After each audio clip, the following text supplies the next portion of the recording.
Information দেওয়া যে আমি ওকে হাজবেন্ড হিসেবে মানছি নাকি, ও আমাকে ওয়াইফ হিসেবে মানছে নাকি।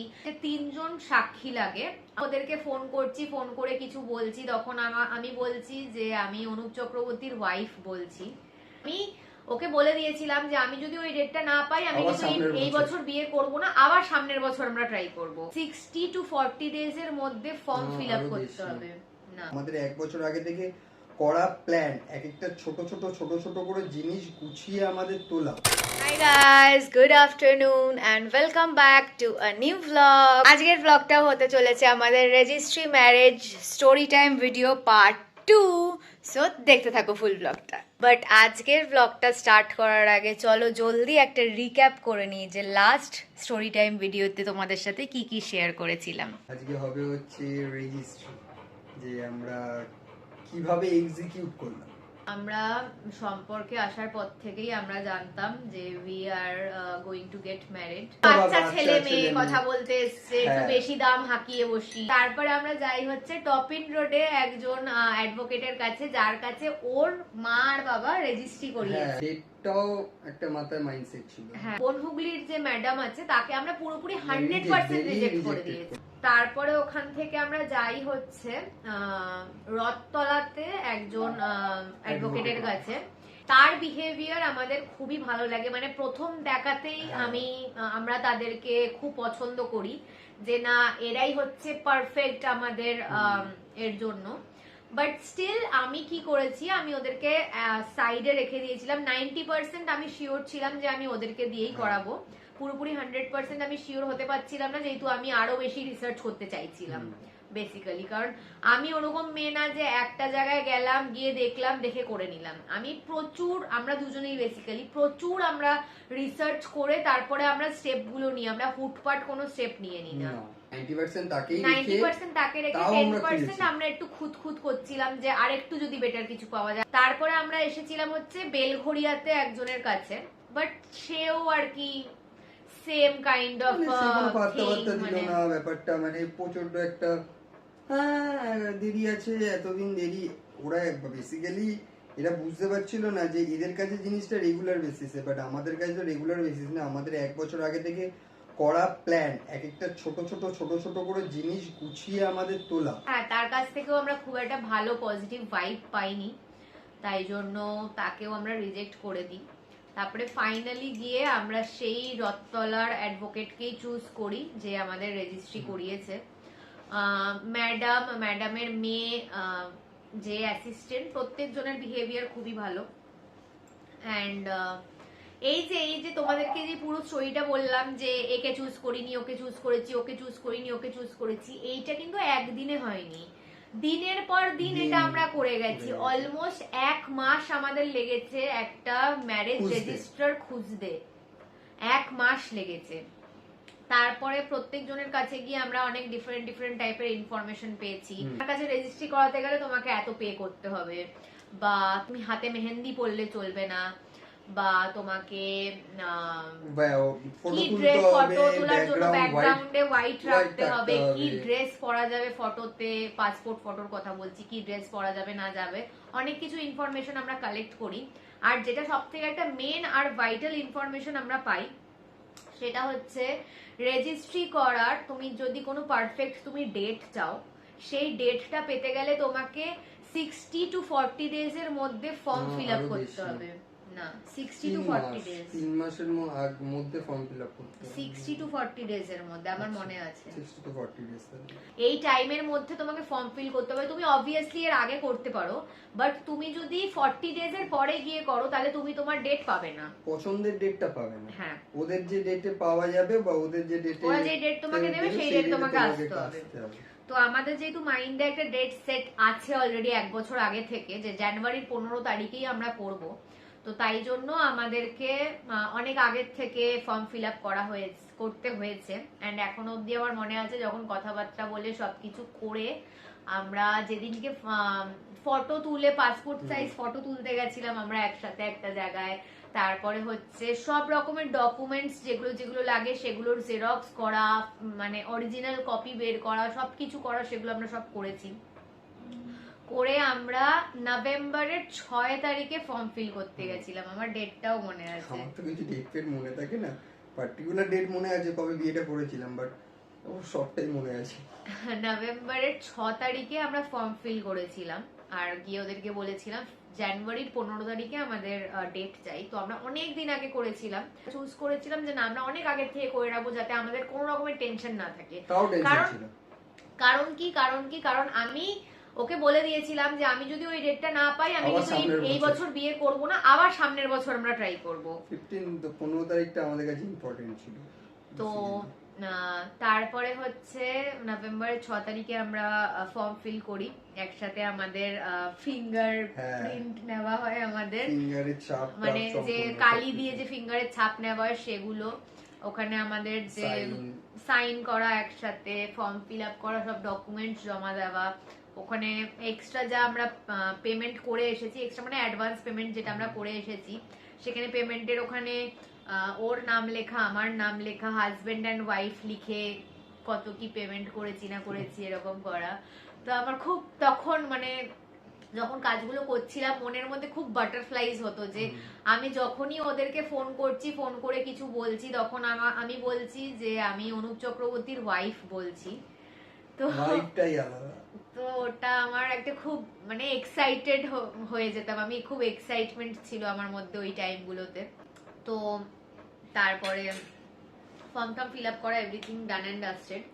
তারপরে আমাদেরকে বলেছিল যে সবকিছু ডিটেলস আমরা আমাদের ইমেলে পেতে থাকবো, আমাদের অফিসিয়াল ইমেল হ্যান্ডেলে সেগুলোতে আমরা পেতে থাকবো। সেগুলো আমরা পেতে থেকেছি, কিন্তু আমাদেরকে বলা হয়েছিল যে আমাদের বায়োমেট্রিক্স এর জন্য, ফিঙ্গারের বায়োমেট্রিক্স এর জন্য আমাদেরকে ডাকা হবে।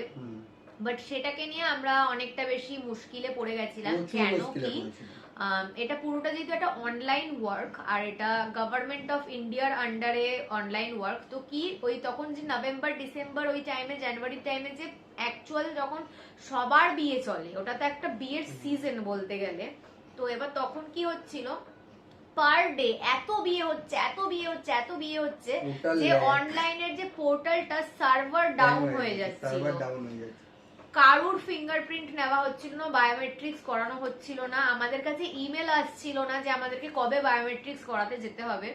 তারপরে আমাদের ইমেল আসে, ইমেল এসে আমাদেরকে সব ওকে পাসওয়ার্ড সব দিতে হয়, সব রকমের কি সব যেন এসেছিল আমাদের। পরপর দুদিন ঘুরেছি হচ্ছে বায়োমেট্রিকের জন্য, রাত্রি 12টা, 12:30, রাত্রি 11টা, 11:30 অ্যাডভোকেটের বাড়িতে চলে যাচ্ছি, কিন্তু তাও হচ্ছে। তারপরে তার আগের ব্যাক করছি একটুখানি আমি। তার মাঝখানে যেহেতু আমাদের ইমেল আসছিল না, আমরা প্রচন্ড বেশি টেনশনে ছিলাম। তো মাঝখানে একবার আমরা ওদের সাথে অফিসে দেখা করতে গেছিলাম। তো ওরা বলেছিল যে আমাদের সার্ভারে এরকম প্রবলেম হচ্ছে, কিছুদিন ওয়েট করে দাও, 3-4 দিন মতন এসে যাবে তোমাদের ইমেল। তো ওদের কথা মতন সত্যিকারের ইমেল এসে গেছিল। ইমেল এসে যাওয়ার পরে আমাদেরকে বায়োমেট্রিক্স এর জন্য ডাকা হয়েছিল একদিন, বাট সেদিনকে সেটা সাকসেসফুল হয়নি, কারণ আবার ওদের সার্ভার ডাউন ছিল। প্রচুর টেনশনে ছিলাম, মানে তখনও কনফার্মেশন ছিলাম না যে 15 তারিখ পাবো। বিশ্বাস ছিল পাবো, কিন্তু কনফার্মেশন ছিল না ওদের তরফ থেকে যে 15 তারিখ পাবো না। তারপরে হচ্ছে ডিসেম্বরের 12 তারিখে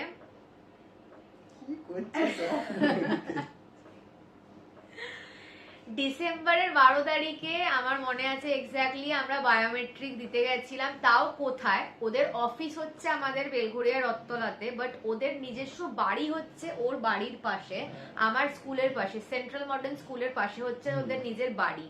তো আমরা রাত্রিবেলা ওদের বাড়িতে বায়োমেট্রিক দিতে গেছিলাম, কারণ সেদিনকে ওদের অফিস বন্ধ ছিল। গিয়ে আমরা বায়োমেট্রিক দিয়ে এসেছিলাম।